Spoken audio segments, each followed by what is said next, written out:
Friends, நிறைய குழந்தைங்களுக்கு எது மல்டிப்ளிகேஷன் எது டிவிஷன் அப்படின்னு சொல்லி தெரியவே மாட்டேங்குது. அதாவது வேர்ட் ப்ராப்ளம்ஸில் இப்போ பாருங்கள், இந்த ஃபஸ்ட் இருக்க வேர்ட் ப்ராப்ளம்ஸ் என்ன கொடுத்துருக்காங்க. A school bus can take 30 students. There are 3 such school buses going for picnic. If each bus is full, how many students are going for the picnic? So 30 students வந்து ஒரு பஸ்ஸில் ஏறலாம். 3 bus போகுது, எல்லா பஸ்ஸுமே ஃபுல்லாக இருக்குது. அப்போ மொத்தம் எத்தனை ஸ்டூடெண்ட்ஸ் போகிறாங்க அப்படின்னு சொல்லி கேட்டிருக்காங்க.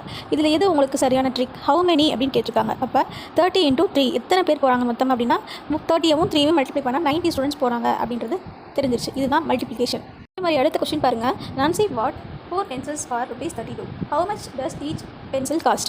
நான்சி வந்து 32 rupeesக்கு 4 பென்சில் வாங்குறா. அப்போ ஒரு பென்சிலோட விலை என்னன்னு கேட்டிருக்காங்க. இந்த ஒரு பென்சில் அப்படின்னு சொல்லி கேட்குறாங்க இல்லையா. ஈச் பென் காஸ்ட் 4 பொருளோட விலை இது. அப்போ ஒரு பொருளோட விலை என்ன அப்படின்னு கேட்டால் அது டிவிஷன்.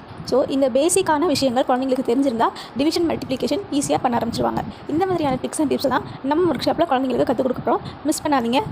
சீக்கிரமாக ரெஜிஸ்டர் பண்ணுங்கள். தேங்க்யூ.